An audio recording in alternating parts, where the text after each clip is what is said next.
Proyek senilai 309 juta terbengkalai.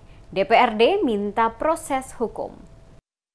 DPRD Kabupaten Buru melalui panitia khusus menyoroti proyek pembangunan sekolah SMP Negeri 48 Buru di Dusun Uwaitose yang terbengkalai dan meminta untuk dilakukan proses hukum jika tidak dapat diselesaikan. Usai melaksanakan Pansus LKPJ 2023, DPRD Kabupaten Buru lewat Ketua Pansus Jaidun Sanun saat memberikan keterangan kepada reporter Demes Media Group Sofyan Muhammadiyah menegaskan dan meminta Kepala Dinas Pendidikan Kabupaten Buru segera memanggil pihak ketiga untuk menyelesaikan pekerjaan proyek senilai 309 juta.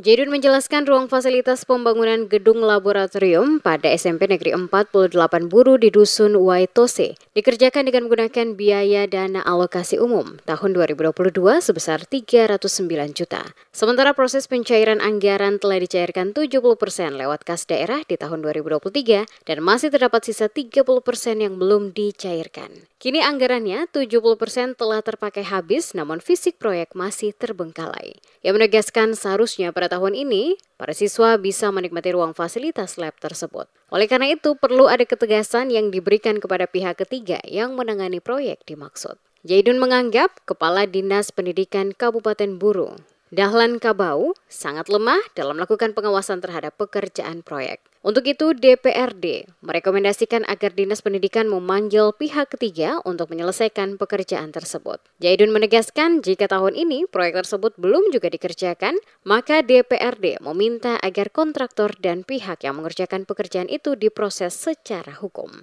Selanjutnya, DPRD akan merekomendasikan perusahaan yang mengerjakan proyek itu segera dilakukan blacklist oleh pemerintah Kabupaten Buru. Kerjaan DAK tahun 2022 di SMP 48 Waitosi ini pekerjaan yang tidak diselesaikan, sehingga tadi kami merekomendasikan agar dinas memanggil pihak ketiga untuk segera menyelesaikan pekerjaan dimaksud, karena pencairannya keterangan itu pencairan 70%, tapi realitasnya belum sampai pada titik 70%. Sehingga memanggil yang bersangkutan untuk menyelesaikan. Jika tidak menyelesaikan, maka didorong ke langkah-langkah hukum. Dan juga merekomendasikan untuk perusahaan yang bersangkutan agar di blacklist sehingga menjadi efek jerah di kemudian hari tidak orang yang bermain-main dengan kegiatan-kegiatan seperti itu yang merugikan keuangan daerah dan negara.